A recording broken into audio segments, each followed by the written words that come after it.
And welcome out, dear friends, to the Saturday edition of Fresh Bread. Hey, it's the weekend edition of Fresh Bread. Reverend Phil Anderson here with you, pastor of Oakland and Kansas Avenue United Methodist Churches here in Topeka. Hope to see you at one or both of our services. We got Sunday school at 8:30 and worship at 9:30 over at the Oakland campus. That's at 801 Northeast Chester, right there on the corner of Northeast Sardo and Chester in Oakland.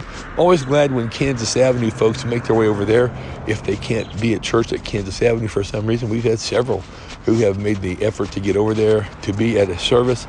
So good to have you there. So thankful when you show up in those types of situations especially. And then we have our Sunday school at 9:30, followed by our worship time at 11 at Kansas Avenue, of course 1029 North Kansas Avenue in the North Topeka Arts District, otherwise known as NOTO. So we have some real opportunities there. Will we expand and reach more people in other types of services? Well, we could. It's not beyond the realm of possibility. You know, I had a meeting with some folks the other day, and one of them was mentioning how she's been responding to some of the folks who come by our Facebook page, and someone said, well, I wish you guys were meeting at night. Do you have an evening service? And, well, we've tried evening services, and quite frankly, you know, just 2 or 3 people would show up and didn't have a big group. Now, if that was something people wanted to do, man, I'd love it. And I think we could hit the groove pretty quick, and I don't think it'd be anything like the Sunday morning service. You know, maybe we could reach a whole nother group of people that wouldn't be able to come to the early service, and maybe who would like a different type of worship. So I'm open to it, but we gotta invest in it. We would have to have some people that would be there to help out, and just make it happen, get the word out, be there to greet people when they came in. I would be excited if that happened. I'm very excited again now that we have our Children, Youth, and Family program up and running in a way that's not done since I've been there. Ashley Ruddy's been on now with us since January 1. Thank you again, Ashley. I tell you, everybody's getting to know Ashley. They just love her. She's just so great to work with. Her 3 daughters, just so precious. I think they're just 9, 8, and 6, I believe, something like that. Just the sweetest girls, and they've been at Oakland for a while now. They're making their way over to Kansas Avenue with me. We're burning that bridge over, that Sardo Bridge that spans the Kansas River right after Oakland Church. So hopefully neither Ashley nor I will get a speeding ticket coming over. I don't think we will. But Ashley, thank you so much. You listen to this. We are so excited to have you on board. Their boyfriend Aaron, he's a great help, and when we see him, he just rolls up his sleeves and does whatever he can.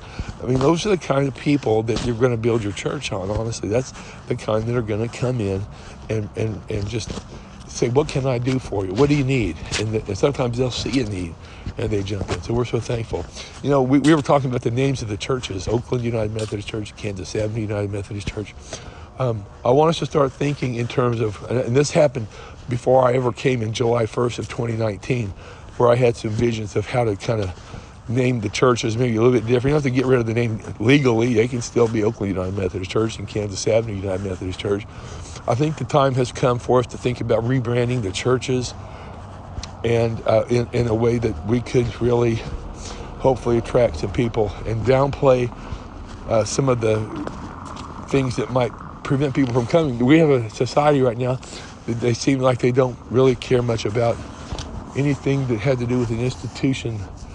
Years ago, that was great when you had a denomination, whether it was United Methodist or Southern Baptist or Assembly of God or Lutheran, Evangelical Lutheran for some. Others would go to Missouri Synod Lutheran, Episcopal Church. And they're just all these different titles. And for quite a while, really, those have actually almost worked against some churches.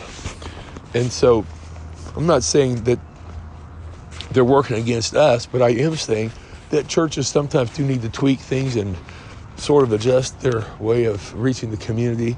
And so we've got a couple ideas. You know, when I first came in, I had 3-letter designations that I thought really fit in with the churches. One was the Oak for Oakland. And there's a scripture passage, I believe, in Isaiah about we'll become oaks of righteousness for God. And then over at Kansas Avenue, I just like the word Kaw, and have the picture of the river behind it, like the Kaw River, and just call it the Kaw. And out of him will flow rivers of righteousness and living water. So just be thinking about that. Again, don't get your hair standing up on the back of your neck. Oh, we've always done it this way before. Or, this was the way it was with my grandmother. Or this was the way it was when Charles Curtis was here. Well, that was great, but it's not doing much to bring people in now, is it?